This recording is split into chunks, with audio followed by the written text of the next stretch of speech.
ಶಿವಶಕ್ತಿ ಒಂದೇ ಗರ್ಭದಲ್ಲಿ ನೆಲೆಸಿರೋದಂತ ವಿಶೇಷವಾದಂತಹ ಅದ್ಭುತವಾದಂತಹ ಶಕ್ತಿ. ಅಂತಂದ್ರೆ ಸಾಲಿಗ್ರಾಮ ನೋಡಿ, ವಿಶೇಷವಾಗಿ ಸಾಲಿಗ್ರಾಮಲ್ಲಿ ಮಾಡಿರುವಂತದ್ದು ಒಂದು ವಿಗ್ರಹ ಅಮ್ಮನವರು.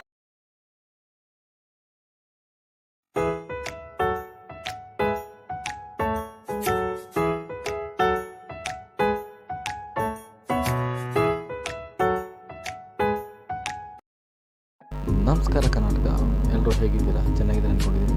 ನಾನಂತ ಸೂಪರ್ ಆಗಿದ್ದೀನಿ. ನನ್ನ ಮತ್ತೊಂದು ವೀಡಿಯೋಗೆ ಎಲ್ಲರಿಗೂ ಸ್ವಾಗತ. ಯಾರು ನನ್ನ ಚಾನಲ್ ಫಸ್ಟ್ ನೋಡ್ತಾ ಇರೋ ದಯವಿಟ್ಟು ಸಬ್ಸ್ಕ್ರೈಬ್ ಮಾಡ್ಕೊಳ್ಳಿ, ಹಾಗೆ ಪಕ್ಕದಲ್ಲಿರೋ ಬೆಲ್ ಐಕಾನ್ ಪ್ರೆಸ್ ಮಾಡಿ. ಇವತ್ತು ನಾನು ತಾವರೆಕೆರೆ ಇರುವ ಶ್ರೀ ಕಾಳಿಕಾಂಬ ಚಿಂಗಡಿ ಶಕ್ತಿಪೀಠಕ್ಕೆ ಬಂದಿದ್ದೀನಿ. ಬನ್ನಿ ದೇವಸ್ಥಾನಕ್ಕೆ ಹೋಗೋಣ, ದೇವರ ದರ್ಶನ ಮಾಡೋಣ, ನಿಮಗೂ ದೇವರ ದರ್ಶನ ಮಾಡಿಸ್ತೀನಿ. ಹಾಗೆ ಅಲ್ಲಿನ ವಿಶೇಷತೆ, ಅಲ್ಲಿನ ಪವಾಡಗಳ ಬಗ್ಗೆ ನಾನು ತಿಳಿಸ್ತೀನಿ. ಬನ್ನಿ ಹೋಗೋಣ.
ನೋಡಿ ವೀಕ್ಷಕರೇ, ಇದು ದೇವಸ್ಥಾನದ ಆವರಣದಲ್ಲಿ ಪ್ರತಿಷ್ಠಾಪನೆಗೊಂಡಿರುವ ಹನುಮಂತನ ವಿಗ್ರಹ, ಪಂಚಮುಖಿ ಹನುಮಂತನ ವಿಗ್ರಹ.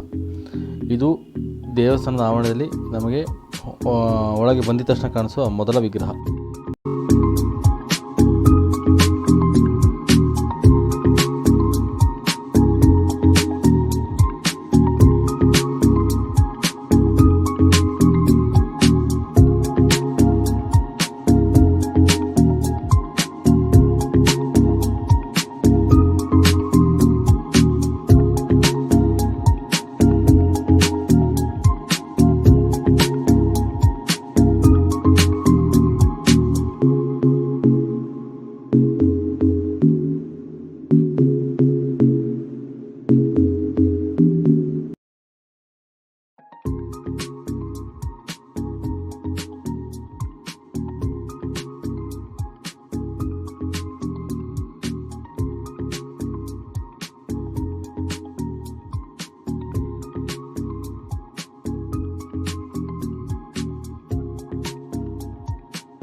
ನೋಡಿ ವೀಕ್ಷಕರೇ, ಇದು ಗರ್ಭಗುಡಿಯಲ್ಲಿ ಸಾಲಿಗ್ರಾಮದಲ್ಲಿ ಕೆತ್ತಲ್ಪಟ್ಟ ಮೂಲ ವಿಗ್ರಹ. ಇದು ಇದು ಗರ್ಭಗುಡಿಯಲ್ಲಿ ನಿಲ್ಲಿಸಿರೋದು. ಈ ವಿಗ್ರಹದ ಮುಂದೆಯೇ ಶಿವಲಿಂಗವನ್ನು ಪ್ರತಿಷ್ಠಾಪನೆ ಮಾಡಿದೆ. ಉದ್ಭವ ಶಿವಲಿಂಗ ಅಂತ ಏನು ಹೇಳಿದ್ರು ಅದು ನೋಡಿ ಇಲ್ಲಿ ಕಾಣಿಸ್ತಿದೆಯಲ್ಲ, ಇದು ಶಿವ ಮತ್ತು ಶಕ್ತಿ ಒಂದೇ ಗರ್ಭಗುಡಿಯಲ್ಲಿ. ಅದು ಈ ದೇವಸ್ಥಾನ ವಿಶೇಷ. ಇವಾಗ ನೀವೀಗ ನೋಡ್ತಾ ಇದ್ರು ಈ ಮೂರ್ತಿ, ನೀವು ಏನು ಹರಕೆ ಕಟ್ಟಿರ್ತೀರೋ, ಹಳದಿ ಬಟ್ಟೆಯಲ್ಲಿ ಏನು ಹರಕೆ ಕಟ್ಟಿರ್ತೀರೋ ಅದನ್ನು ತಂದು ಈ ದೇವರ ಪಾದದಲ್ಲಿಟ್ಟು ಸ್ಪರ್ಶಿಸಿ ನಿಮಗೆ ಕೊಡ್ತಾರೆ. ಆನಂತರ ನೀವು 9 ಪ್ರದಕ್ಷಿಣೆ ಮಾಡಿ ಅದನ್ನು ತ್ರಿಶೂಲದಲ್ಲಿ ಕಟ್ಟಿದರೆ ನಿಮ್ಮದು ಎಲ್ಲ ಹರಕೆಗಳು ನೆರವೇರುತ್ತೆ ಅನ್ನೋ ಒಂದು ನಂಬಿಕೆ.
ವೀಕ್ಷಕರೇ, ಇದು ನಾವು ಹರಕೆ ಹೊತ್ತ ಮೇಲೆ ಕುಂಬಳಕಾಯಿ ತೊಗೊಂಡು ದೇವಿಗೆ ಪ್ರದಕ್ಷಿಣೆ ಆದ ನಂತರ ಅದನ್ನು ತಂದು ದೇವಿ ಗರ್ಭಗುಡಿಯ ಮುಂದುಗಡೆ ಅಂದರೆ ದೇವಸ್ಥಾನದ ಹೊರಗಡೆ ಬಲಿ ಕೊಡೋದು, ದಿಷ್ಟಿ ತೆಗೆದುಬಿಟ್ಟು ಕುಂಬಳಕಾಯಿ ಹೊಡೋದು. ಇದು ಹೊಡೆದೋ ಮುಖ್ಯ ಉದ್ದೇಶ ನಮಗೆ ಏನೇ ತೊಂದರೆಗಳಿದ್ರೂ ಅದು ಬೇಗನೆ ಸರಿ ಹೋಗಲಿ ಅಂತ. ಇದು ಹೊಡೆದ ನಂತರ ಅವರ ಎಲ್ಲ ಪ್ರಾಬ್ಲಮು ಕ್ಲಿಯರ್ ಆಗುತ್ತೆ ಅಂತ ಒಂದು ನಂಬಿಕೆ. ನೋಡಿ ವೀಕ್ಷಕರೇ, ಇದು ದೇವಸ್ಥಾನದ ವಿಶೇಷ ಏನಪ್ಪ ಅಂದರೆ ದೇವರಿಗೆ ಅಭಿಷೇಕ ಮಾಡಿದ ತೀರ್ಥದಲ್ಲಿ ನಮ್ಮನ್ನು ಸ್ನಾನ ಮಾಡಿಸ್ತಾರೆ. ಕಾರಣ ಇಷ್ಟೇ, ನಮ್ಮ ದೇಹದಲ್ಲಿ ಯಾವುದೇ ರೋಗ ರುಜಿನಗಳಿದ್ದರೂ, ಯಾವುದೇ ಕೆಡುಕಾಗಿದ್ದರೂ, ಮಾಟ ಮಂತ್ರ ಆಗಿದ್ದರೂ, ಯಾವುದೇ ಥರ ಒಂದು ದುಷ್ಟಶಕ್ತಿಗಳ ಪರಿಣಾಮ ಇದ್ರೂ ಈ ಸ್ನಾನ ಮಾಡಿಸೋದ್ರಲ್ಲಿ ಅದು ನಮಗೆ ಸೆರೆ ಹೋಗುತ್ತೆ ಅನ್ನೋ ನಂಬಿಕೆ. ತುಂಬ ಜನಕ್ಕೆ ಸೆರೆ ಹೋಗಿದೆ, ಸೆರೆ ಹೋಗುತ್ತೆ ಅನ್ನೋದು. ಇದಾದ ನಂತರ ಅವ್ರೇನು ಮಾಡ್ತಾರೆ ಅಂದರೆ ಒಂದು ವಿಗ್ರಹನ ತಲೆಯಲ್ಲಿಡ್ತಾರೆ. ಆ ವಿಗ್ರಹ ಇಟ್ಟು ಪೃಥ್ವಿಂಗಿರಿ ದೇವಿ ವಿಗ್ರಹನ ನೋಡಿ ಇಡ್ತಾ ಇದ್ದಾರೆ. ಆ ವಿಗ್ರಹ ಇಟ್ಬಿಟ್ಟು ಆ ವಿಗ್ರಹದ ಮೂಲಕ ಅಭಿಷೇಕ ಮಾಡ್ತಾರೆ. ಅಂದರೆ ವಿಗ್ರಹದಲ್ಲಿ ಬಿದ್ದಿರೋ ನೀರು ನಮ್ಮ ಮೈ ಮೇಲೆ ಬೀಳ್ತಾ ಇದ್ದರೆ ಪ್ರತಿಯೊಂದು ಕಾಯಿಲೆಗಳು, ಮಾಟ ಮಂತ್ರಗಳು ಎಲ್ಲದಕ್ಕೂ ಪರಿಹಾರ ಸಿಗುತ್ತೆ ಅಂತ ಅದನ್ನು ಈ ಥರ ತಲೆ ಮೇಲಿಟ್ಟು ಅದರಲ್ಲಿ ನಮಗೆ ಸ್ನಾನ ಮಾಡಿಸ್ತಾರೆ. ಈ ಥರ ಸ್ನಾನ ಮಾಡಿಸ್ತಾರೆ. ಇದರ ಉದ್ದೇಶ ಇಷ್ಟೇ, ನಮ್ಮ ದೇಹದಲ್ಲಿ ಯಾವುದೇ ಥರ ಕೆಡಕಾಗಿದ್ದು ರುಜಿನಗಳಾಗಿದ್ದರು, ರೋಗ ರುಜಿನಗಳಿದ್ದರೂ ಎಲ್ಲದಕ್ಕೂ ಪರಿಹಾರ ಸಿಗುತ್ತೆ ಅನ್ನೋ ನಂಬಿಕೆ.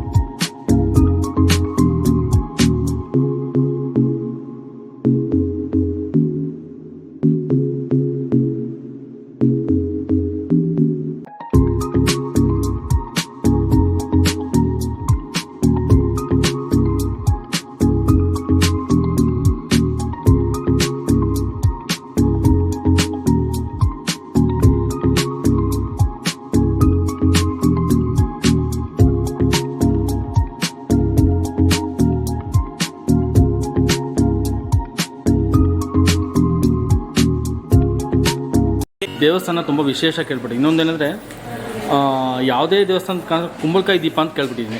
ಅದು ಸ್ವಲ್ಪ ನಮ್ಮ ವೀಕ್ಷಕರಿಗೆ ಸ್ವಲ್ಪ ತಿಳಿಸ್ಕೊಡ್ತಾರೆ ದೇವಸ್ಥಾನದ ಬಗ್ಗೆ. ಎಲ್ಲರಿಗೂ ನಮಸ್ಕಾರ. ನನ್ನ ಹೆಸರು ನಾಗರಾಜ್ ಶಾಸ್ತ್ರಿ ಅಂತ. ಈ ಕ್ಷೇತ್ರದಲ್ಲಿ ನೆಲೆಸಿರುವಂಥ ಶ್ರೀ ಭದ್ರಕಾಳಿ ಸಮೇತವಾಗಿ ನೆಲೆಸಿರುವಂಥ ಮುಕ್ಕಂಡೇಶ್ವರ ಹಾಗೂ ಚೌಡಿ ಮತ್ತು ಕಾಲಭೈರವ ಮಹಾಪ್ರತ್ಯಂಗಿರಿ ಶಕ್ತಿಪೀಠ. ಇದು ಕಳಪನಹಳ್ಳಿ ಗ್ರಾಮದಲ್ಲಿ ನೆಲೆಸಿರೋದು, ಹೊಸಕೋಟೆ ತಾಲೂಕು, ಬೆಂಗಳೂರು ಗ್ರಾಮಾಂತರ ಜಿಲ್ಲೆ.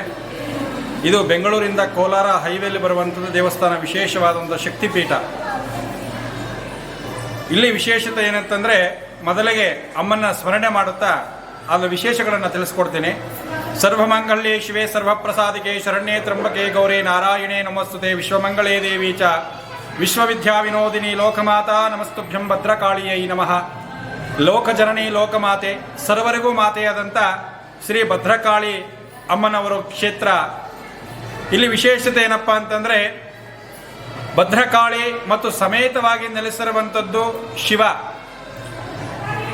ವಿಶೇಷವಾಗಿ ಸಾಮಾನ್ಯವಾಗಿ ಒಂದು ಶಕ್ತಿ ದೇವಸ್ಥಾನದ ಮುಂಭಾಗದಲ್ಲಿ ಬಲಭಾಗದಲ್ಲಿ ಶಿವನ ನೆಲೆಸಿರೋದಂಥ ವಿಶೇಷ. ಇಲ್ಲಿ ಒಂದೇ ಗರ್ಭದ ಗುಡಿಯಲ್ಲಿ ಮತ್ತೆ ಶಿವಶಕ್ತಿ ಒಂದೇ ಗರ್ಭದಲ್ಲಿ ನೆಲೆಸಿರೋದಂಥ ವಿಶೇಷವಾದಂಥ ಅದ್ಭುತವಾದಂಥ ಶಕ್ತಿ. ಶಿವಶಕ್ತಿ ಒಂದೇ ಜಾಗದಲ್ಲಿ ಇರೋದ್ರಿಂದ ಯಾರೇ ಏನು ಸಮಸ್ಯೆಯಿಂದ ಬಂದು ಅಮ್ಮನಲ್ಲಿ ಹರಕೆ ಕಟ್ಟಿ ಅದು ಏನು 5 ವಾರನ ಸೇವೆ ಮಾಡ್ತಾರೋ 5 ವಾರದಲ್ಲಿ ಸಂಪೂರ್ಣವಾಗಿ ಅನುಗ್ರಹ ನೀಡುವಂಥದ್ದು ವಿಶೇಷ. ಮತ್ತೆ ಇಲ್ಲಿ ಏನೇ ಸಮಸ್ಯೆ ಇಟ್ಕೊಂಡು ಬಂದರೂ ಸಹ ಅದು ಸಂಪೂರ್ಣವಾಗಿ ಅನುಗ್ರಹ ಕೊಡುವಂಥದ್ದು. ಶಿವ ಅಂದರೆ ಎಲ್ಲ ಜಗತ್ತಕ್ಕೆ ತಂದೆಯಾದಂಥ ಪರಮಾತ್ಮನು. ಶಕ್ತಿ ಅಂತಂದರೆ ಆ ಶಕ್ತಿಯನ್ನು ನಮಗೆ ಕೊಡುವಂಥದ್ದು ತಾಯಿ. ಆ ತಾಯಿ ಮತ್ತೆ ಶಿವನು ಒಂದೇ ಗರ್ಭದ ಗುಡಿಯಲ್ಲಿ ಮುಂಭಾಗದಲ್ಲಿ ಶಿವ, ಹಿಂಭಾಗದಲ್ಲಿ ಅಮ್ಮನವರು ಒಂದೇ ಜಾಗದಲ್ಲಿ ಕೂಳ್ತಿರುವುದು ವಿಶೇಷ. ಮತ್ತೆ ಇಲ್ಲಿ ಭದ್ರಕಾಳಿ ಅಂತಂದ್ರೆ ಸಾಲಿಗ್ರಾಮ ನೋಡಿ, ವಿಶೇಷವಾಗಿ ಸಾಲಿಗ್ರಾಮಲ್ಲಿ ಮಾಡಿರುವಂಥದ್ದು ಒಂದು ವಿಗ್ರಹ ಅಮ್ಮನವರು. ಮತ್ತೆ ಶಿವಲಿಂಗ ಈ ಜಾಗದಲ್ಲೇ ಸಿಕ್ಕಿಂಥದ್ದು ವಿಶೇಷ, ಉದ್ಭವ ಶಿವಲಿಂಗ ಅಂತೀವಿ ಅದನ್ನು. ಅದಕ್ಕೆ ಮುಕ್ಕಂಡೇಶ್ವರ ಅಂತ ನಾಮಕರಣ ಮಾಡಿ ಅಮ್ಮನ ಮುಂಭಾಗದಲ್ಲಿ ಅಮ್ಮನ ಆಜ್ಞೆಯಂತೆ ಅಲ್ಲೇ ಪ್ರತಿಷ್ಠಾಪನೆ ಮಾಡಿರುವಂಥದ್ದು ವಿಶೇಷ. ಇಲ್ಲಿ ದೇವಸ್ಥಾನ ಆಗಿ ಸುಮಾರು 11 ವರ್ಷಗಳ ಕಳೆದಿದೆ. ಇದರ ಮೂಲ ಬಂದು 17 ವರ್ಷ ಆಗಿದೆ ಈ ಜಾಗಕ್ಕೆ ಬಂದ ತಾಯಿ, ಮೂಲದ ದೇವರು. ಇವತ್ತು ಒಂದು ಪೂಜಾ ರೂಮದಲ್ಲಿ ಅಮ್ಮನನ್ನ ಸ್ಥಾಪನೆ ಮಾಡಿ ಅಲ್ಲಿ ಪೂಜೆ ಮಾಡುವಂಥದ್ದು ವಿಶೇಷ.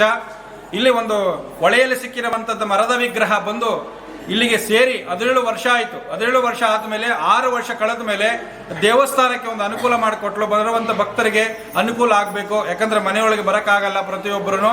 ಹಂಗಾಗಿ ದೇವಸ್ಥಾನ ಕಟ್ಟಬೇಕಂತೇಳಿ ಆಜ್ಞೆ ಮಾಡಿ ದೇವಸ್ಥಾನನ ಕಟ್ಟಿ ಇದುವರೆಗೂ 11 ವರ್ಷ ಆಗಿದೆ. 11 ವರ್ಷ ಕಳೆದ ನಂತರ ಇಲ್ಲಿ ಬರುವಂಥ ಯಾವುದೇ ಭಕ್ತರು ಮನುಷ್ಯನ ಜೀವನದಲ್ಲಿ ಬರುವಂಥ ಎಲ್ಲ ಕಷ್ಟಗಳಿಗೂ ಅವರ ಕರ್ಮ ಫಲಗಳ ತಕ್ಕಂಗೆ ಪರಿಹಾರ ನೀಡುವಂಥವಳು ತಾಯಿ. ಇದುವರೆಗೂ ಅವರವರ ಸಮಸ್ಯೆಗಳಿಗೆ ಪರಿಹಾರ ಕೊಡ್ತಾ ಇದ್ದಾಳೆ. ಇಲ್ಲಿ ವಿಶೇಷತೆ ಏನಪ್ಪಾ ಅಂತಂದ್ರೆ, ಅಮ್ಮನ ಆಜ್ಞೆಯಂತೆ ಹರಕೆ ಕಟ್ಟುವಂಥದ್ದು ವಿಶೇಷ. ಏನಂದ್ರೆ ಕಾಣಿಕೆ ರೂಪದಲ್ಲಿ ಹರಕೆ ಕಟ್ಟುವಂಥದ್ದು ವಿಶೇಷ. ಮಾನವ ಜೀವನದಲ್ಲಿ ಬರುವಂಥ ಎಲ್ಲ ಕಷ್ಟಗಳು ಪ್ರತಿಯೊಬ್ಬ ಮನುಷ್ಯರಿಗೂ ಕಷ್ಟ ತಪ್ಪಲ್ಲ. ಅವನ ಭೂಮಿ ಮೇಲೆ ಹುಟ್ಟಿದ ಮೇಲೆ ಅವನ ಕಷ್ಟ ಶುರುವಾಗಿ ಆಗ್ತದೆ. ಶತ್ರುಗಳಿಂದ ಕಷ್ಟ, ನಾವು ಮಾಡಿದ ಕರ್ಮಗಳ ಕಷ್ಟ, ಏನೋ ಒಂದು ನಮ್ಮನ್ನು ಕಾಡ್ತಾ ಇರ್ತದೆ ನಮ್ಮ ಜೀವನದಲ್ಲಿ, ವ್ಯವಹಾರದಲ್ಲಿ, ವ್ಯಾಪಾರದಲ್ಲಿ, ಮತ್ತೆ ನಮ್ಮ ಮನೆಯಲ್ಲಿ ಅಶಾಂತಿ, ಗಂಡ ಹೆಂಡತಿ ಜಗಳ, ಏನೋ ಒಂದು ಮಾಟ ಮಂತ್ರಗಳ ದೋಷಗಳಿರ್ಬೋದು, ಇಲ್ಲ ನರದೃಷ್ಟಿ ಇರ್ಬೋದು, ನಾವು ಮಾಡುವ ಕೆಲಸಗಳಲ್ಲಿ ಶತ್ರುಗಳ ಬಾಧೆ ಇರ್ಬೋದು, ಮತ್ತೆ ನಾವು ಹೋಗೋ ಹಾದಿಯಲ್ಲಿ ತುಂಬಾ ಸಮಸ್ಯೆಗಳಿರ್ಬೋದು. ಅದರೆಲ್ಲ ಸಮಸ್ಯೆಗಳಿಗೆಲ್ಲ ಪರಿಹಾರ ಹರಕೆ ಹಿಂದಿನ ಕಾಲದಲ್ಲಿ ಕಟ್ಟುವಂಥದ್ದು ವಿಶೇಷ ಇತ್ತು. ಈಗೆಲ್ಲ ಮರ್ತು ಬಿಟ್ಟಿದ್ದಾರೆ. ಈಗ ಹರಕೆ ಏನೋ ನಮ್ಮ ಮನೆಗೆ ಹುಷಾರಿಲ್ಲ ಅಂತಂದ್ರೆ 11 ರೂಪಾಯಿ ಕಟ್ಬಿಟ್ಟು ಅದು ನವಧಾನ್ಯಗಳು ಹಾಕಿ ಕಟ್ಟು ಮನೆಗೆ ಇಡೋರು, ಬೆಳಗ್ಗೆ ಬಟ್ಟೆ ಅವ್ರಿಗೆ ಮೇಲಾಗಿರೋದು. ಆ ವಿಶೇಷ ಮರ್ತು ಬಿಟ್ಟಿದ್ದಾರೆ. ಈಗ ಹಿಂದಿನ ಕಾಲದಲ್ಲಿ ಮಾಡ್ತಾ ಇದ್ರು, ಜಾಸ್ತಿ ಹಾಸ್ಪಿಟ್ಲಿಗೆ ನೋಡ್ತಾ ಇಲ್ಲ. ಏನೋ ಜ್ವರ ಬಂತಂದ್ರೆ ಒಂದು ಅರ್ಶಿನ ಬಟ್ಟೆ ತಗೊಂಡು ಅದನ್ನ ನವಧಾನ್ಯಗಳು ಹಾಕ್ಬಿಟ್ಟು 11 ರೂಪಾಯಿ ಕಟ್ಬಿಟ್ಟು ಬೆಳಗ್ಗೆ ಪಚ್ಚೆ ಹಾಕೊಂಬರೋರು. ಅದೇ ಪ್ರಕಾರವಾಗಿ ಅಮ್ಮನ ಕಾಣಿಕೆ ಅಂತೆ ಇಲ್ಲಿ ಕಾಣಿಕೆ ರೂಪದಲ್ಲಿ ಕಟ್ಟುವಂಥದ್ದು ವಿಶೇಷ. ಅಂದ್ರೆ ಆರೋಗ್ಯ ಸಮಸ್ಯೆ ಇಂಥವ್ರು 3 ರೂಪಾಯಿ ಕಾಣಿಕೆಯನ್ನು ಕಟ್ತಾರೆ. ಮತ್ತೆ ಕೋಟಿ ವಿಚಾರ ಇರುವಂತವರು, ಅದು ಭೂಮಿ ವಿಚಾರ, ಸಂತಾನ ವಿಚಾರ, ಮದುವೆ ವಿಚಾರ ಇಂಥವ್ರು 7 ರೂಪಾಯಿ ಕಟ್ತಾರೆ. ಮತ್ತೆ ಹಣಕಾಸು ವಿಚಾರಗಳಿಗೆ, ಹಣಕಾಸು ಬರಬೇಕು, ಕೆಲಸ ಕಾರ್ಯಗಳು ಆಗ್ಬೇಕಂತಂದ್ರೆ 6 ರೂಪಾಯಿ ಕಟ್ತಾರೆ. ಮತ್ತೆ 5 ರೂಪಾಯಿ ಕಟ್ತಾರೆ. ಮತ್ತೆ ಆರ್ಥಿಕ ಸಮಸ್ಯೆಗಳ ಮನೆಯಲ್ಲಿ ಏನೇ ಸಮಸ್ಯೆ ಇದ್ರೆ ಮನೆ ಕಟ್ಟಬೇಕು, ನಾವು ಜಮೀನು ತಗೋಬೇಕು, ನಾವು ಆರ್ಥಿಕ ಮಕ್ಕಳಿಗೆ ವಿದ್ಯಾಭ್ಯಾಸ ಸಿಗಬೇಕು, ನಮಗೆ ಎಲ್ದು ಚೆನ್ನಾಗಿರ್ಬೇಕಂದ್ರೆ 11 ರೂಪಾಯಿನ ಕಟ್ಟಿ 9 ಪ್ರದಕ್ಷಿಣೆ ಆಗ್ತಾರೆ ದೇವಾಲಯ. 9 ಪ್ರದಕ್ಷಿಣೆ ಅಂದ್ರೆ 9 ಪ್ರದಕ್ಷಿಣೆಗೆ ಒಂದೊಂದು ದುರ್ಗಿಗೆ ತಲುಪ್ತದೆ ಪ್ರದಕ್ಷಿಣೆಗಳು. 9 ನವಶಕ್ತಿ ಆದರೆ 1 ಶಕ್ತಿ ಆಗಂತದ್ದು ವಿಶೇಷ. 9 ಶಕ್ತಿ ಆದಾಗೆ ರಾಕ್ಷಸ ಸಂಹಾರ ಮಾಡಕ ಯಮನಿಗ ಆದಂತ ಶಕ್ತಿ. ಆ 9 ಪ್ರದಕ್ಷಿಣೆ ಒಂದೊಂದು ಶಕ್ತಿಗೆ ಸೇರಿದ್ರೆ ಎಲ್ಲಾ ಸಮಸ್ಯೆಗಳಿಗೂ ಒಂದೊಂದು ಪ್ರದಕ್ಷಿಣೆಗೆ ನಮ್ಮ ಕರ್ಮಗಳೆಲ್ಲ ಕಳೀತಾ ಇರ್ತದಂತೆ. ನಾವೇನೋ ಗೊತ್ತಿಲ್ಲದ ಕರ್ಮಗಳು ಮಾಡಿರ್ತೀವಿ. ಹಂಗಾಗಿ 9 ಪ್ರದಕ್ಷಿಣೆ ಹಾಕಿ ಒಳಗಡೆ ಹೋಗಿ ಆ ಶ್ರೀಚಕ್ರಕ್ಕೆ ಮುಡಿಸ್ಕೊಡ್ತಾರೆ ಏನೋ ಹರಕೆಯನ್ನ. ಅದನ್ನ ತಂದು ಆ ತ್ರಿಶೂಲಕ್ಕೆ ಮುಂಭಾಗದಲ್ಲಿದೆ ಅಲ್ಲಿ ಹರಕೆ ಕಟ್ಬಿಟ್ಟು ಬೂದು ಕುಂಬಳಕಾಯಿ ನೋಡಿ ವಿಶೇಷ. ಬೂದು ಕುಂಬಳಕಾಯಿ ಏನಪ್ಪಾ ಅಂತಂದ್ರೆ ಕೂಷ್ಮಾಂಡ ಅಂತೀವಿ. ಬೇರೆ ನಾವೇನ್ ಮಾಡ್ತಾ ಇದೀವಿ, ಬೂದು ಕುಂಬಳಕಾಯಿ ತಗೊಂಡೋಗಿ ದೃಷ್ಟಿ ತೆಗೆದು ಹೊಡಿತಾ ಇದೀವಿ, ಮನೆಗೆ ಹೊಡಿತಾ ಇದೀವಿ. ಆದ್ರೆ ಕೂಷ್ಮಾಂಡ ಅಂತಂದ್ರೆ ಭೈರವ, ಕಾಳಿಯ ಸಂಬಂಧಪಟ್ಟಂತೆ ಭೈರವನಿಗೆ ಕೂಷ್ಮಾಂಡ ಅಂತ ಅತಿ ಇಷ್ಟವಾದಂತ ವಿಶೇಷ.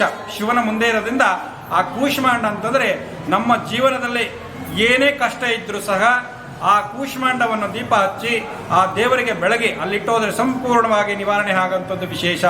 ಕೂಷ್ಮಾಂಡ ಅಂತಂದ್ರೆ ಎಲ್ಲಾ ಕರ್ಮಗಳು, ಭೂತ ಪ್ರೇತ ಗಾಟ ಮಾಟ ಮಂತ್ರ ಯಂತ್ರಗಳಂದ್ರೆ ಎಲ್ಲ ಸಮಸ್ಯೆಗಳಿಗೂ ಶೀಘ್ರ ಪರಿಹಾರ ನೀಡುವಂಥದ್ದು ಆ ಕೂಷ್ಮಾಂಡ.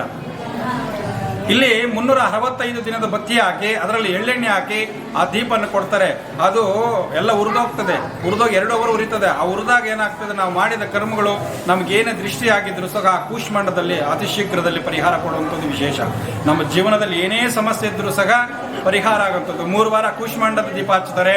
4ನೇ ವಾರ ನಿಂಬೆಹಣ್ಣು ಅಂದ್ರೆ 9 ನವದುರ್ಗಿಗೆ ಸಲ್ಲುವಂಥದ್ದು 9 ನಿಂಬೆಹಣ್ಣು ಹಚ್ಚಿ 5ನೇ ವಾರ ಸಿಹಿ ಮಾಡುವಂಥದ್ದು ವಿಶೇಷ.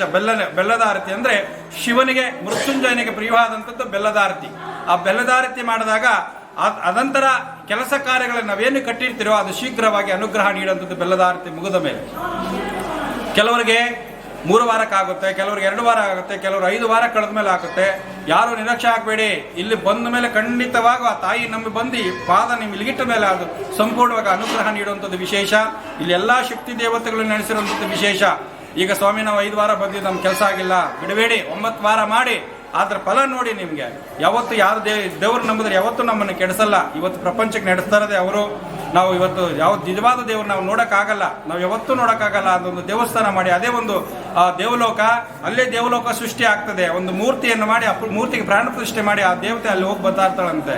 ಅಲ್ಲೇ ಒಂದು ದೇವಲೋಕ ನಾವು ಕಾಣ್ಬೋದು. ಅಲ್ಲಿ ಹೋಗಿ ಬಂದಾಗ ನಾವು ಏನ್ ಕರ್ಮ ಮಾಡಿರ್ತೀರೋ ಅದೆಲ್ಲ ಸಂಪೂರ್ಣವಾಗಿ ಹೋಗ್ತಾ ಆ ಕ್ಷೇತ್ರಕ್ಕೆ ಹೋಗೋಬಟ್ಟಿಗೆ ಏನೋ ಒಂದು ವೈಬ್ರೇಷನ್ ಶುರುವಾಗುತ್ತೆ. ನಮ್ಮಲ್ಲಿ ಏನೋ ಒಂದು ದುಃಖ ಎಲ್ಲ ಆಚೆ ಹೋಗ್ತದೆ. ನಾವೆಷ್ಟೇ ದುಃಖದಿಂದ ಬಂದು ಆ ಕಣ್ಣೀರು ಹಾಕೊಂಡು ಹೋದಾಗ ಏನೇ ಸಮಸ್ಯೆ ಇದ್ರೂ ಸಹ ನಮ್ಮನ್ನ ದುಃಖದಿಂದ ಹೊರಗಾಗ್ತಾಳೆ. ಆಚೆ ಹೋಗೋಬಟ್ಟಿಗೆ ಎಲ್ಲ ಕಷ್ಟಗಳು ಮರೆಸಿರ್ತಾಳೆ. ನಮ್ಮ ಮನೆಗೆ ಹೋಗಿ ಸಂತೋಷವಾಗಿರ್ತೀವಿ. ಆ ಕ್ಷೇತ್ರದಲ್ಲಿ ಅಷ್ಟು ಶಕ್ತಿ ಅಂತರದ್ದು ಕ್ಷೇತ್ರ ಇದು. ಯಾಕಂದ್ರೆ ಶಿವನ ಅಲ್ಲೇ ಇರ್ತಾನೆ, ಅಮ್ಮನ ಅಲ್ಲೇ ಇರ್ತಾರೆ. ಒಬ್ಬರೊಬ್ರು ನೀನು ತಥಾಸ್ತು ಅಂದೆ, ನೀನು ತಥಾಸ್ತು ಅಂತಾರೆ. ಹಂಗಾಗಿ ಇಲ್ಲಿ ಚೌಡೇಶ್ವರಿ ಇದ್ದಾಳೆ, ಮತ್ತೆ ಕಾಲಭೈರವನಿದ್ದಾನೆ. ವಿಶೇಷವಾಗಿ ಮಹಾಪ್ರತ್ಯಂಗಿರಿ ದೇವಿ ನೋಡಿ, ವಿಶೇಷವಾಗಿ ಕಲಿಯುಗ ದೇವತೆ ಆದಂತ ಪ್ರತ್ಯಂಗಿರಿ ದೇವಿ ಅಂತಂದ್ರೆ ಶತ್ರು ಸಂಹಾರ ಮಾಡುವಂಥದ್ದು ವಿಶೇಷ ಪ್ರತ್ಯಂಗಿರಿ ದೇವಿ. ಇಲ್ಲಿ ಪ್ರತಿ ಅಮಾವಾಸ್ಯೆಗೆ ಒಣಮೆಣಸಿನಕಾಯಿ ಹೋಮ ಮಾಡುವಂಥದ್ದು ವಿಶೇಷ. ಏನಪ್ಪಾ ಅಂತಂದ್ರೆ ಈಗಿನ ಜನರೇಷನ್ ಅಲ್ಲಿ ಒಬ್ಬರು ನೋಡಿದ್ರೆ ಒಬ್ಬರಿಗಾಗಲ್ಲ, ಒಬ್ಬರು ನೋಡಿದ್ರೆ ಒಬ್ಬರು ಶತ್ರುಗಳು. ಏನೋ ಅವ್ರು ವ್ಯಾಪಾರ ಮಾಡ್ತಾ ಇರ್ತಾರೆ, ಅವ್ನ ಕಾಲು ಎಳಿಬೇಕು, ಅವನ್ ಕೆಡವಬೇಕು. ಅವನ ಕಾಲು ಎಳೆದು ಕೆಡವಿದಾಗ ಅದ್ರ ಮೇಲೆ ನಿಂತ್ಕೊಂಡು ನಾವು ನೋಡ್ಬೇಕು. ಅವ್ನು ಎಷ್ಟೇ ಮಾಡಿದ್ರು ನಮ್ಗೆ ಆಶೀರ್ವಾದ ಮಾಡ್ದಂಗೆ ಬೈಯಲ್ಲಿದ್ದಾಗೆ ನಾವು ಬೆಳಕ್ ತಾಕತ್ತಿರೋದು. ಇಲ್ಲಾಂದ್ರೆ ಹಾಗಲ್ಲ. ನಮ್ಗೆ ಅವ್ನು ನಮ್ಮನ್ನು ದೂಷಣೆ ಮಾಡ್ತಾ ಇರಬೇಕು, ಅವಾಗ ನಮ್ ಬೆಳೆಯಕ್ಕೆ ಅನುಕೂಲ ಆಗುತ್ತೆ. ಆದ್ರೆ ಈಗಿನ ಕಾಲದಾಗ ಅದೇ ಏನೋ ಅವ್ನು ಮಾಡಿ ಅವ್ನ ಜೀವನದಲ್ಲಿ ಚೆನ್ನಾಗಿರ್ಬೇಕು, ಅವ್ನು ಮುಂದೆ ಹೋಗ್ಬೇಕು ಅನ್ನೋದು ಆಲೋಚನೆ ಮಾಡ್ತಾ ಇರ್ತಾರೆ. ಕೆಲವರೆಲ್ಲ ಶತ್ರುಗಳು ಅವ್ನ ಕಾಲು ಎಳಿಬೇಕು ಅಂತಾರೆ. ಮತ್ತೆ ಆ ಶತ್ರುಗಳ ಸಂಹಾರಕ್ಕಾಗಿ ವಿಶೇಷವಾಗಿ ಆ ಪ್ರತ್ಯಂಗಿರಿ ಹೋಮಕ್ಕೆ ಭಾಗವಹಿಸಿದರೆ ಎಂಥದೇ ಸಮಸ್ಯೆ ಇದ್ರೆ ಭೂತ ಪ್ರೇತಗಳ ಅಕಾಲ ಮೃತ್ಯು ಅಂದ್ರೆ ಮಧ್ಯದಲ್ಲೇ ಬರುವ ಮೃತ್ಯುಕಂಡಗಳನ್ನು ಪರಿಹಾರ ಮಾಡ್ತಾಳೆ. ರಾಹು ಕೇತುಗಳ ದೃಷ್ಟಿಗಳನ್ನು ಪರಿಹಾರ ಮಾಡ್ತಾಳೆ. ಮತ್ತೆ ಯಾವುದೇ ಯಂತ್ರ ತಾಂತ್ರಿಕ ದೋಷ ಆಗಿದ್ರೂ ಸಹ ಪರಿಹಾರ ಮಾಡುವಂಥದ್ದು ಪ್ರತ್ಯಂಗರಿ ದೇವಿ. ಪ್ರತ್ಯಂಗರಿ ಅಂದ್ರೆ ಬಾಧೆಗಳನ್ನ ನಿವಾರಣೆ ಮಾಡಿ ಸಂಪೂರ್ಣವಾಗಿ ಅನುಗ್ರಹ ಆಶೀರ್ವಾದ ಕೊಡುವಂಥ ಕಲಿಯುಗ ದೇವತೆ ಅನ್ನುವುದು ಆ ಪ್ರತ್ಯಂಗರಿ ದೇವಿ. ಉಗ್ರ ರೂಪ, ಸಿಂಹ ರೂಪ ಅಂದ್ರೆ ನರಸಿಂಹನ ಒಂದು ರೂಪ. ಶಕ್ತಿ ಪಾರ್ವತ ದೇವಿ, ಭದ್ರಕಾಳಿಯ ಇನ್ನೊಂದು ರೂಪನೇ ಪ್ರತ್ಯಂಗರಿ ದೇವಿ. ಏನಪ್ಪಾ ಅಂತಂದ್ರೆ ಈ ಪ್ರಪಂಚದಲ್ಲಿ ಇರುವಂತ ಕೆಟ್ಟ ದೃಷ್ಟಿಗಳನ್ನ ತುಳಿದು ಕೆಟ್ಟಗಳನ್ನ ಹೋಗಲಾಡಿಸಿ ಒಳ್ಳೇದು ಮಾಡುವಂಥದ್ದು ವಿಶೇಷ ಕಲಿಯುಗ ದೇವತೆ ಮಹಾಪ್ರತ್ಯಂಗಿರಿ. ಈ ದೇವಿಗೆ ವಿಶೇಷವಾಗಿ ಕೊಡುವಂಥದ್ದು ಒಣಮೆಣಸಿನಕಾಯಿ. ಎಲ್ಲ ದೇವತೆಗಳಿಗೆ ವನಸಿರಿ ಗಿಡಮೂಲಿಕೆಯಿಂದ ನಾವು ಸಹಕಾರ ಕೊಟ್ಟರೆ ಈ ದೇವಿಗೆ ವಿಶೇಷವಾಗಿ ಕೊಡುವಂಥದ್ದು ಒಣಮೆಣಸಿನಕಾಯಿ, ಕಾಳುಮೆಣಸು, ಕರಿಹೆಳ್ಳು, ಬಿಳಿ ಸಾಸಿವೆ, ಉಪ್ಪು. ಅಂದರೆ ಈ ಮೆಣಸಿನಕಾಯಿ ಅಂದರೆ ವೀರಭದ್ರ ಸ್ವಾಮಿ ಸ್ವರೂಪ. ಅಂದರೆ ಇದರಲ್ಲಿ ಯಾವುದೇ ಒಂದು ದೃಷ್ಟಿಯಾಗಿದ್ದರೆ ಮನುಷ್ಯನಲ್ಲಿ ಹಿಂದಿನ ಕಾಲದಲ್ಲಿ 2 ಮೆಣಸಿನಕಾಯಿ, ಸಾಸಿವೆ, ಉಪ್ಪನ್ನು ದೃಷ್ಟಿ ತೆಗೆದಾಕ ಹೊಟ್ಟೆ ನೋವು ಬಂದರೆ, ಮೈಕೈ ನೋವು ಬಂದರೆ ಆ ಸಿಟ್ಟದ ವಾಸನೆ ಬರೋದು. ಅದೇ ಪ್ರಕಾರವಾಗಿ ಈ ತಾಯಿಗೆ ಮೆಣಸಿನಕಾಯಿ, ಆ ಸಾಸಿವೆ, ಉಪ್ಪನ್ನು ತೆಗೆದಾಗೆ ಎಲ್ಲ ಸಮಸ್ಯೆಗಳು ಪರಿಹಾರ ಆಗುವಂಥದ್ದು ವಿಶೇಷ. ಯಾವುದೇ ಒಂದು ಮೃತ್ಯು ಗಂಡ ಕಳೆದ್ರೆ ಪರಿಹಾರ ಆಗ್ತದೆ. ಮೆಣಸಿನಕಾಯಿಯನ್ನು ಅರ್ಪಣೆ ಮಾಡಿ ಹೋದರೆ ಸಂಪೂರ್ಣವಾಗಿ ಅನುಗ್ರಹ ನೀಡುವಂಥವಳು. ಮತ್ತು ಆ ಉಪ್ಪನ್ನು ಇಳಿ ತೆಗೆದು ಹೋದರೆ ನಮ್ಮಲ್ಲಿ ಬರುವಂಥ ಕಾಲ ಉಪ್ಪು ಅಂದರೆ ಮೃತ್ಯುಂಜಯನ ಸ್ವರೂಪ ಮಹಾ ಉಪ್ಪು. ಆ ಉಪ್ಪನ್ನು ಇಳಿ ತೆಗೆದು ಬಿಳಿ ಸಾಸಿವೆ, ಉಪ್ಪು ಮತ್ತು ಮೆಣಸಿನಕಾಯಿ, ಕರಿಹೆಳ್ಳು, ಕಾಳು ಮೆಣಸು ಇವುಗಳನ್ನು ಇಳಿ ತೆಗೆದು ಹೋದಾಗ ನಮ್ಮಲ್ಲಿ ಏನೇ ದೇಹದಲ್ಲಿ ಏನೇ ಇರೋ ರೋಗ ಬಂತದ್ದು, ಭೂತ ಪ್ರೇತಗಳ ಕಾಟ ಆಗಿರಲಿ, ಮಾಟ ಮಂತ್ರಗಳಾಗಲಿ ಏನೇ ಇದ್ರೂ ಸಹ ಪರಿಹಾರ ಆಗ್ತದೋ. ಶುಕ್ರ ಪ್ರತಿ ಅಮಾವಾಸ್ಯೆ ಮತ್ತು ಹುಣ್ಣಿಮೆಗೆ ವಿಶೇಷವಾಗಿ 6 ಗಂಟೆಗೆ ಪ್ರಾರಂಭ ಆಗ್ತದೆ ಮೆಣಸಿನಕಾಯಿ ಹೋಮ. ಅದರಲ್ಲಿ 3 ವಾರ ಭಾಗವಹಿಸಿದ್ರೆ ಅವ್ರಿಗೆ ಏನೇ ಸಮಸ್ಯೆ ಇದ್ರೂ ಸಹ, ಯಾವುದೇ ಒಂದು ಪ್ರಯೋಗ ಆಗಿದ್ರು ಸಹ ಆ ಶೀಘ್ರ ಪರಿಹಾರ ಕೊಡುವಂಥದ್ದು ವಿಶೇಷ. ನಾವು ಈಗ ಮನೆಯಲ್ಲಿ 2 ಮೆಣಸಿನಕಾಯಿ ಒಲೆಗೆ ಹಾಕಿದ್ರೆ ನಾವು ಘಾಟಿಗಿರೋಕ್ಕಾಗಲ್ಲ. ಇಲ್ಲಿ ಮೂಟೆಗಟ್ಟಲೆ ಸುರಿದ್ರು ಕೂಡ ಒಂದು ಚೂರು ಘಾಟು ಬರಲ್ಲ. ಆ ಶಕ್ತಿ ಇರೋದಕ್ಕೆ ಆ ತಾಯಿ ಅಲ್ಲಿ ನೆನಗೊಡ್ತಾಳೆ. ಆ ವಿಶೇಷವಾಗಿ ಆ ಪ್ರತ್ಯಂಗಿರಿ ಹೋಮ ಸಂಪೂರ್ಣವಾಗಿ ಎಲ್ಲ ಸಮಸ್ಯೆಗಳಿಗೂ ಪರಿಹಾರ ಕೊಡುವಂಥದ್ದು ವಿಶೇಷ ತಾಯಿ. ಮತ್ತು ಇಲ್ಲೆಲ್ಲ ಸಮಸ್ಯೆಗಳಿಗೆ ತಾಯಿ ಪರಿಹಾರ ಕೊಡ್ತಾಳೆ. ನೀವು ಬನ್ನಿ. ಮನುಷ್ಯನ ಜೀವನದಲ್ಲಿ ಕಷ್ಟ ಯಾರಿಗೂ ಇಲ್ಲ ಅಂತಲ್ಲ, ಎಲ್ರಿಗೂ ಇದೆ ಕಷ್ಟ. ಆದರೆ ಒಂದು ಕ್ಷೇತ್ರಕ್ಕೆ ಹೋಗಿ ಅಲ್ಲಿ ಅದು ಕ್ಷೇತ್ರದ ಫಲಗಳು ತಗೊಳ್ಳಿ. ಯಾವುದೇ ನಿರ್ಬಂಧಗಳಿಲ್ಲ. ನಿಮಗೆ ಬಂದ ಆ ಅಮ್ಮನ ಸೇವೆ ಮಾಡಿ, ಆ ಸೇವೆ ಮಾಡಿ ಅನುಕೂಲ ಪಡ್ಕೊಳ್ಳಿ. ಎಲ್ಲರಿಗೂ ಒಳ್ಳೇದಾಗಲಿ ಅಂತೇಳಿ ಅಮ್ಮನ ಪ್ರಾರ್ಥನೆ ಮಾಡೋಣ. ಜೈ ಭದ್ರಕಾಳಿ. ಸ್ವಲ್ಪ ಇನ್ನೊಂದು, ಇಲ್ಲಿ ತೀರ್ಥದಲ್ಲಿ ಸ್ನಾನ ಮಾಡ್ತಾರೆ ಅಂತ ಹೇಳ್ಬಿಡಿ, ಅದು ಸ್ವಲ್ಪ ಹೇಳ್ತೀರಾ ಹಾಗೆ? ಇಲ್ಲಿ ತೀರ್ಥದ ವಿಶೇಷ ಅಂತಂದರೆ ಪ್ರತ್ಯಂಗಿರಿ ದೇವಿಯ ಒಂದು ವಿಗ್ರಹ ಮೂರ್ತಿಯನ್ನು ತಲೆ ಮೇಲೆ ಇಟ್ಟು ಸ್ನಾನ ಮಾಡುವಂಥದ್ದು ವಿಶೇಷಕತೆ ಹೇಳಂತಂದ್ರೆ, ಈಗ ಮನುಷ್ಯನಿಗೆ ಮೈ ಕೈ ನೋವು, ಭೂತ ಕಾಟಗಳ ಪ್ರೇತ ಆಗಿರ್ಬೋದು, ಮಾಟ ಶೂನ್ಯಗಳಾಗಿರ್ಬೋದು, ಚೌಡಿ ಪ್ರಯೋಗ ಆಗಿರ್ಬೋದು, ಆರೋಗ್ಯ ಸಮಸ್ಯೆಗಳಾಗಿರ್ಬೋದು, ಮತ್ತೆ ಏನೋ ಒಂದು ಸಮಸ್ಯೆಗಳು ಕಾಡ್ತಾ ಇರ್ತದಿಲ್ಲ, ದೃಷ್ಟಿ ದೋಷಗಳಾಗಿರ್ಬೋದು, ಮೈ ಕೈ ಎಲ್ಲ ತೂಕ ಬರೋದು, ಮಂಪರ, ಈ ಥರ ಸಮಸ್ಯೆಗಳ ಪ್ರತ್ಯಂಗಿರಿ ದೇವಿ ತಲೆ ಮೇಲೆ ಕೂತ್ಕೊಂಡಾಗ ಅದೇನೇ ಇದ್ರೆ ಹೊರಗಾಗ್ತಾಳೆ. ಅದರ ಮೇಲೆ ತಲೆ ಮೇಲೆ ನೀರು ಬಿದ್ದು ನಮ್ಮ ದೇಹಕ್ಕೆ ಹೋದಾಗ ಸಂಪೂರ್ಣವಾಗಿ ಆ ತಾಯಿಯ ಒಂದು ಕೃಪೆಯಿಂದ ನಾವು ಆರಾಮಾಗ್ತೀರಿ. ಮತ್ತೆ ಏನೇ ರೋಗ ಇದ್ರೂ ಸಹ ಶೀಘ್ರದಲ್ಲಿ ಪರಿಹಾರ ಆಗುವಂಥದ್ದು ವಿಶೇಷ.